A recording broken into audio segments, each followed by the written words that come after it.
right, so we've created our fixture to locate the stripe when we apply it. Now comes the hard part. The hard part is removing the stripe.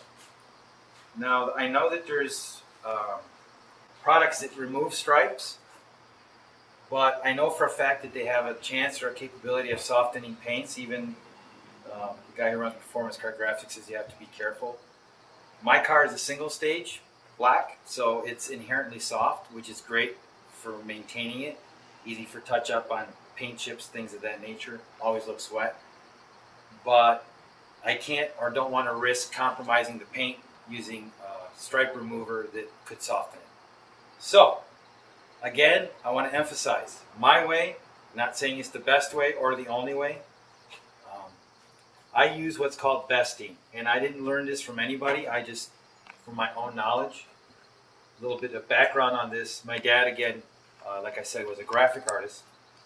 So graphic artists used in the day a lot of rubber cement. This is basically a rubber cement solvent, but it's actually more than that. I've learned that it's basically a solvent for all types of contact type cements, including what's used for the stripe. The beauty of it is it doesn't affect paint at all. It does not affect paint. It will not affect your paint whatsoever.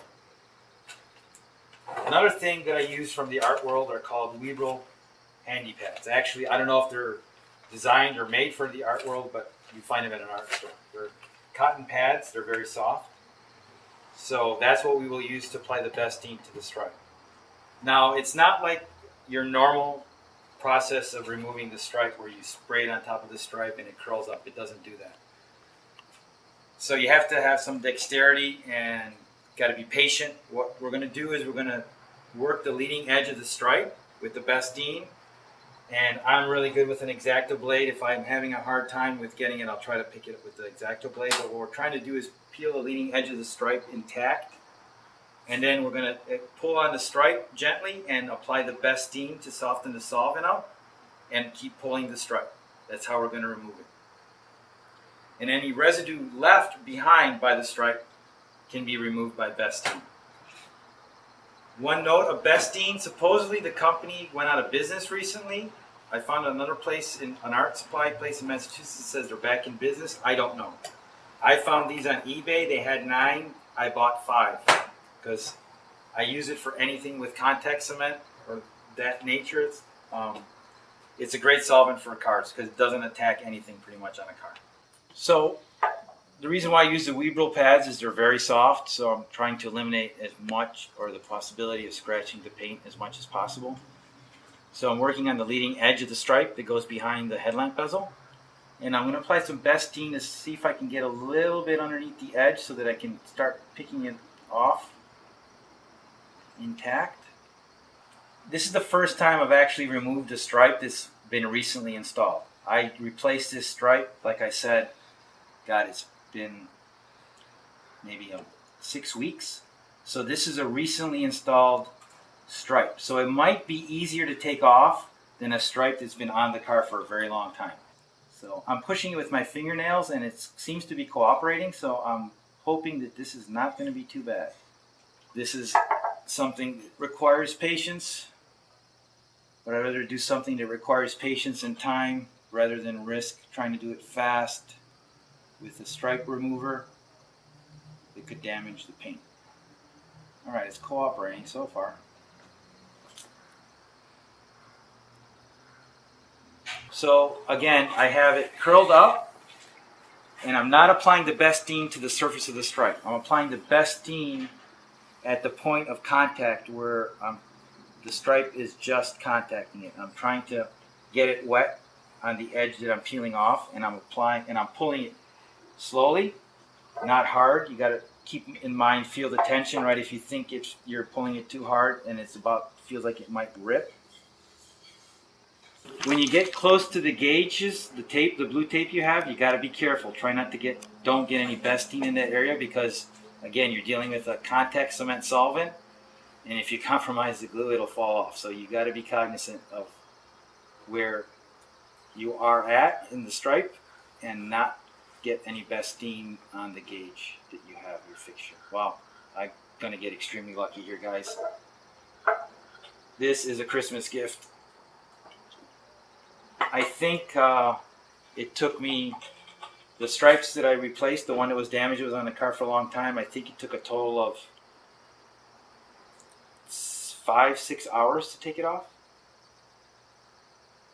Between actually taking it off, being careful I didn't compromise it, and removing the residue and polishing the fender.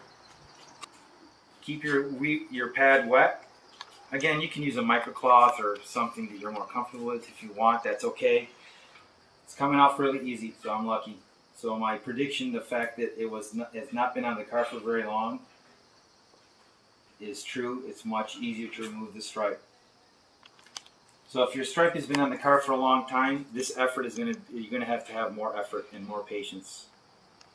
You will have a lot of residue remaining behind, and it will resist you quite a bit. So you have to keep it wet and just pull gently and carefully.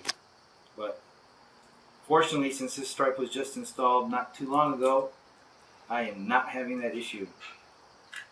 Not only did I chip the stripe, I did compromise the paint quite a bit. I got a pretty decent chip in my paint, which is okay. I can fix it, no problem. I'll use up touch-up paint, I'll build it up, I'll wet sand it, and it's underneath the stripe. So the concern or the priority is to get it flat with the paint so that it doesn't create a dip in the stripe.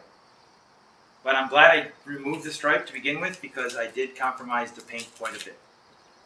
And I'm lucky that this stripe is coming off. You have no idea how happy this makes me. It is coming off so easy. Now the area where it wraps behind the fender, if your stripe's been on for a long time, can get really tricky because you don't have any space to work.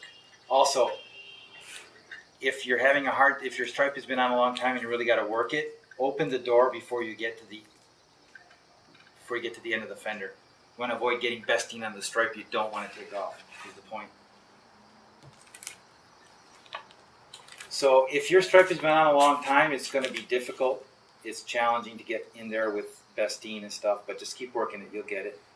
I am fortunate that my stripe is coming off easy, and I don't think I'm going to have a problem. Because you want to get the whole stripe off. You don't want to stack up the stripe.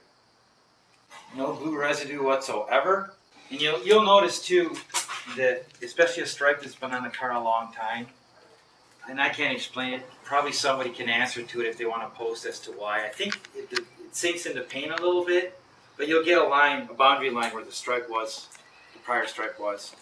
But I know with mirror glaze it'll come out. You just got to rub it out a little bit. When I took the stripe the first time, I totally made sure there was no indications or any remnants of the prior stripe. So, all right.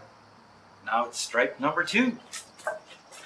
Okay, so I'm on the second stripe. The first one came off really easy, and I'm having no difficulty at all to get the leading edge of the second stripe to pick up. So I anticipate that this will be every bit as easy. So again, the purpose of this is, what I'm doing is trying to start pulling the stripe intact. And I'm applying bestine to where the stripe is contacting the body and pulling on the stripe. Done. That took a whole whopping half hour max, 20 minutes. Again, if your stripe has been on your car a long time, anticipate 4 to 5 hours, because it takes time. You really have to soak the adhesive on the stripe if it's been on the car for a very long time. But it works, and because the stripe on my car was not on it for a long time, worked great. It came off in no time. So now I'm going to apply some detail spray to get the residue of the bestine off the paint, and I'm going to use some hand polish to get rid of any line left by the stripe, which I don't see hardly any. I'm going to address the chip in the paint so that it's flat enough so that when I apply the new stripe that it won't dip into it. And then we'll record on how I apply the stripe.